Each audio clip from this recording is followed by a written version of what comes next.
Boker Tov, good morning. We continue with our 3-minute daily dose of Torah, looking today at the mitzvah to drink 4 cups of wine.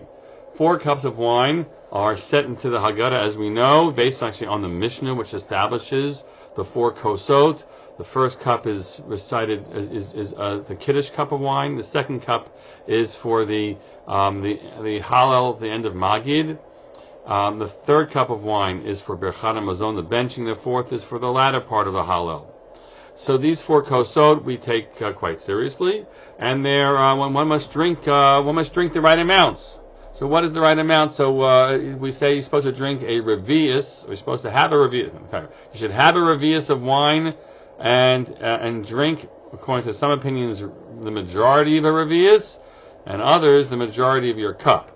So what is a revius? That kind of gets you all over the place in terms of measuring a revius. I just quickly looked up on one of the Halachapedia website to tell you this. You can see the flow of opinions, starting with the most lenient. Mordechai Willig actually says revius is 2.5 ounces. We'll skip to Eider, who was 3 ounces. Rav David Feinstein, generally associated with Rav Moshe's opinion, 3.3 ounces and a 4.3 ounces, right, and then get up to the Chazon Ish's size. So let's just say it's going to be somewhere between let's say you take the 3 to 3.3 ounces, right? Let's just say that's what you're talking about. So you have to drink a rov revius, the majority of revius. That means 1.5 to 1.75 ounces of wine, and at the same time, we should know that that's not necessarily the only way we look at this question. This is very, very narrow in our halachic understanding of shiurim, of measurements. So Tzarich says in Aruch HaShulchan, Tzarich lishtot kulo. You really should drink either all of that cup, o rubo, or the majority of it. And then then you're talking about when you have a giant cup, what you're supposed to do. And so because there's this notion that it's not just drinking again the majority of the minimum shear, but a majority of your cup.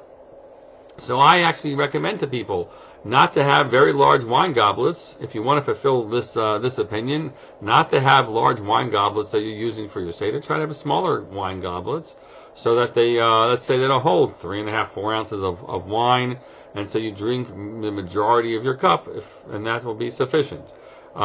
That's just a good thing to keep in mind. Again, if you want to fulfill that, there will be certainly the opinion that holds as long as you drink the majority of a revius that you have fulfilled your obligation. But we try to follow this opinion if we can, that you should drink the majority of your cup. So don't have an 8-ounce goblet, a 10-ounce goblet, a 15-ounce goblet. I have some of those in my house. I don't know, by accident we bought some of them. I just went ahead and tried to find smaller wine cups so we can to talk about simply drink half the kos and you're okay. But obviously also, so we try to drink it in a steady fashion and to fulfill the mitzvah straight off as we can, and then not to drink in between cups, because you're not looking to get drunk, and you want to make sure you're sort of doing the mitzvah of the cups, and not to drink in between cups is actually the halacha. And I hope that helped you a little bit, understanding a little bit, just a tad of shiurim and how much we drink at the seder. Have a great day.